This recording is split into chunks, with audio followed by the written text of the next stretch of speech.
రాజన్న సిరిసిల్ల జిల్లాలో మంత్రి కేటీఆర్ కు వ్యతిరేకంగా ఫ్లెక్సీలు వెలిశాయి. ఎల్లారెడ్డి మండలం వెంకటాపూర్లో మురికి కాలువ నిర్మిస్తామని మంత్రి కేటీఆర్ 5 ఏళ్ల కింద హామీ ఇచ్చారని స్థానికులు చెబుతున్నారు. అయితే హామీ ఇచ్చి 5 ఏళ్లు గడుస్తున్నా అధికారులు ఆ సమస్యను పట్టించుకోవడం లేదంటూ గ్రామస్తులు ఫ్లెక్సీలు కట్టారు. మురికి కాలువకు మోక్షం ఎప్పుడని ప్రశ్నిస్తూ స్థానికులు ఫ్లెక్సీలు ఏర్పాటు చేశారు. ఫోటో తీసుకో జర దీది చెప్పన వైరల్ అవుతాయి మొత్తం వీళ్ళు మళ్ళీ బదనాం చేస్తారు. ఊరు సమస్య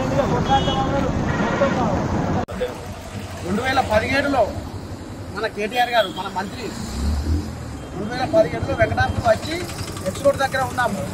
డ్రైనేజీని 2 వైపులా డ్రైనేజీ ఇక్కడ నుంచి వాగుల దాకా కట్టి ఇక్కడ ఉన్న మురికి సమస్య పరిష్కరిస్తారని చెప్పి ఇప్పటికి 6 సంవత్సరాలు అవుతుంది.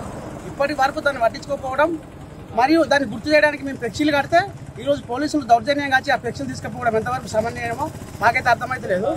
ఈ పోలీసుల బెదిరింపులకు కావచ్చు, టీఆర్ఎస్ గుణాల కార్యకర్తల బెదిరింపులకు కావచ్చు మేము భయపడం. ఇక ఫ్లెక్సీలు గుంజుకపోయి ఎన్ని రోజులు అయితే వాళ్ళు ఇంకా ఈ సమస్యను అట్లే ఉంచుతారో రేపటి మేము రేపు పొద్దున రిలే నిరాహార దీక్ష స్టార్ట్ చేస్తున్నాం. రేపటి నిరాహార దీక్షలు ఉంటాయి.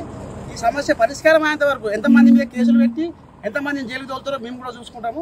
ఖచ్చితంగా రేపటి నుంచి నిరాహార దీక్ష స్టార్ట్ చేస్తున్నాము. ఈ సమస్య పరిష్కారం అయ్యేంత వరకు మేము అక్కడికి లేచేది లేదు.